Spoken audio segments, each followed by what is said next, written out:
오늘 하나님이 주신 말씀은 베드로후서 1장 1절과 2절 말씀입니다. 제가 봉독하겠습니다.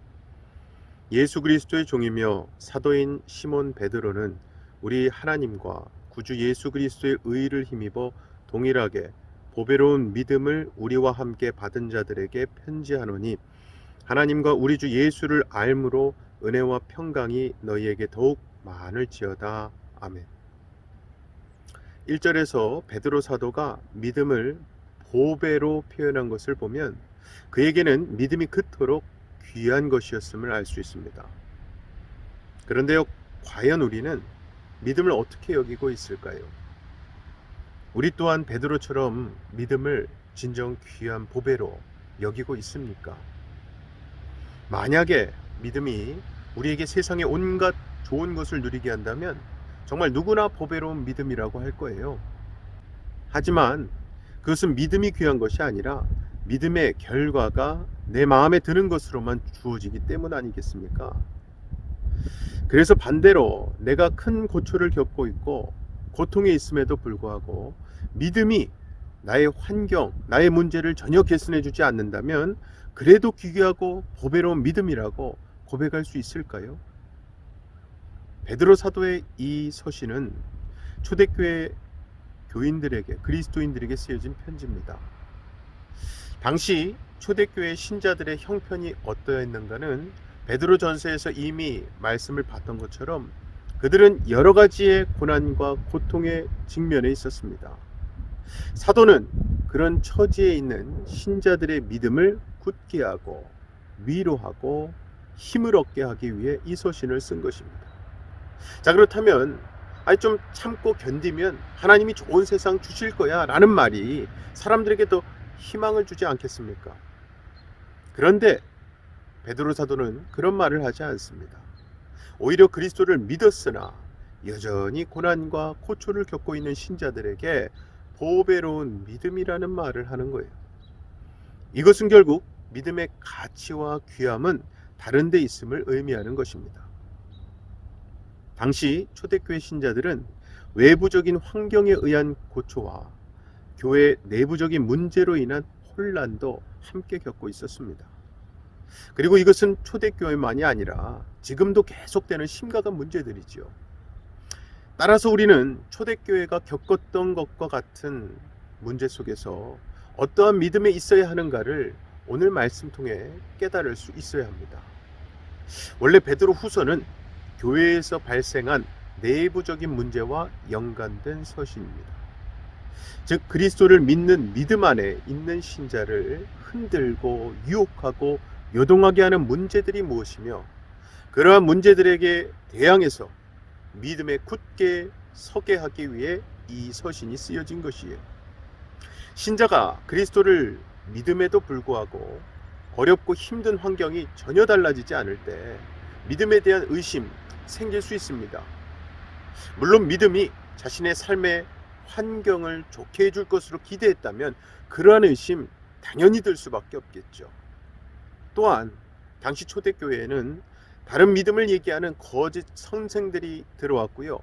그로 인해서 신자들의 믿음이 흔들릴 수 있는 위기에 직면해 있었어요. 오늘날에도 이러한 의심과 불신이 신자들을 흔들며 믿음에서 멀어지게 하고 있습니다.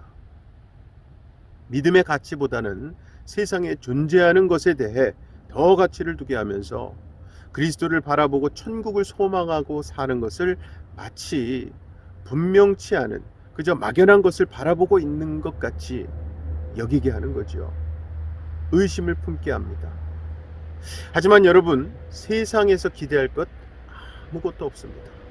왜냐하면은 죄악만이 가득한 곳이 세상이기 때문이에요. 심판을 앞두고 있는 것이 세상이기 때문에.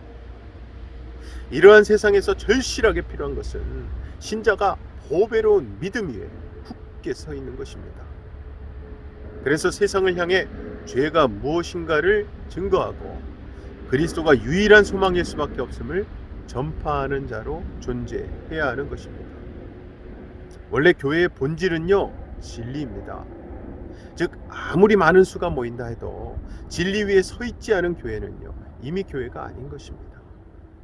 그리고 성경은 분명히 진리로 오신 예수 그리스도를 증거하고 있어요. 그러므로 교회가 오직 그리스도를 믿는 믿음 위에 서 있기를 소원하는 것이 당연한 거고요.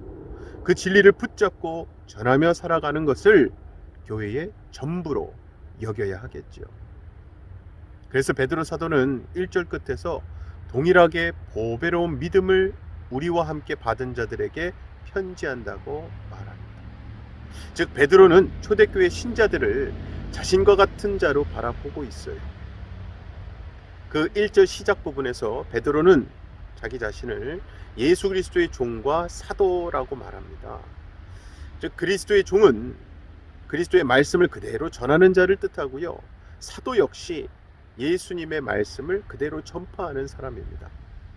그런데 그러한 사도와 동일한 믿음을 받았다면 초대교회 신자들 역시 사도처럼 말씀을 그대로 전파하고 증거할 자로 부름 받았음을 의미하는 거거든요.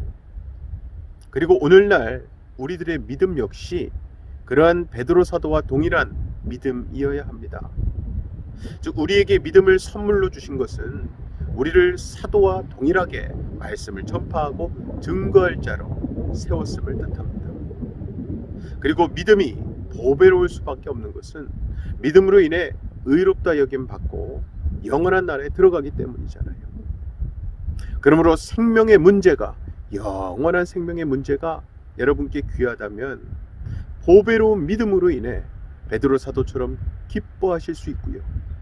어떤 순간에서도 베드로가 증거한 복음만을 전하고자 하실 겁니다. 아무쪼록 참된 믿음은 세상이 줄 수 없는 것을 주는 것, 영원한 생명을 줄 수 있는 것임을 명심하시고 예수 그리스도를 믿는 믿음을 가장 귀한 보배로 여기시는 저와 여러분 되시기를 주님의 이름으로 간절히 축원합니다. 시간 다 같이 두 가지 기도 제목 놓고 기도하실 때에 주 예수보다 더 귀한 것은 없습니다. 진실되고 담대하게 고백할 수 있는 믿음을 허락해 달라고 기도합시다. 두 번째는요, 벌써 내일이 2020년의 마지막 주일입니다. 주일을 지키고 하나님을 예배함으로 내 삶의 주인의 자리에 주님을 모셔왔는지 돌아보시고 내일 그 고백이 있는 주일 예배 되게 해달라고 기도합시다. 제가 기도하겠습니다. 사랑의 아버지 하나님 감사합니다. 주 예수보다 더 귀한 것은 없습니다. 그 예수님을 믿는 믿음만큼 보배로운 것은 없습니다. 고로 우리에게 주님만이 전부임을 고백합니다. 그러한 믿음을, 보배로운 믿음을 허락하여 주시옵소서. 우리가 벌써 2020년 참 다사다난했던 2020년의 마지막 주일을 앞두고 있습니다.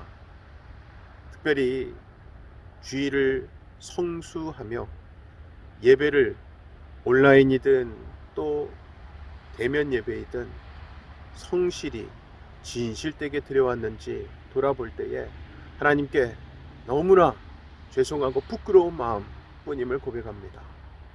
긍휼하게 여겨주시고 내일 2020년의 마지막 주일 예배만큼은 신령과 진정으로 하나님을 기쁘게 예배드리는 주일 예배 되게 하여 주시옵소서. 믿고 감사드리며 예수님 이름으로 기도하옵나이다. 아멘.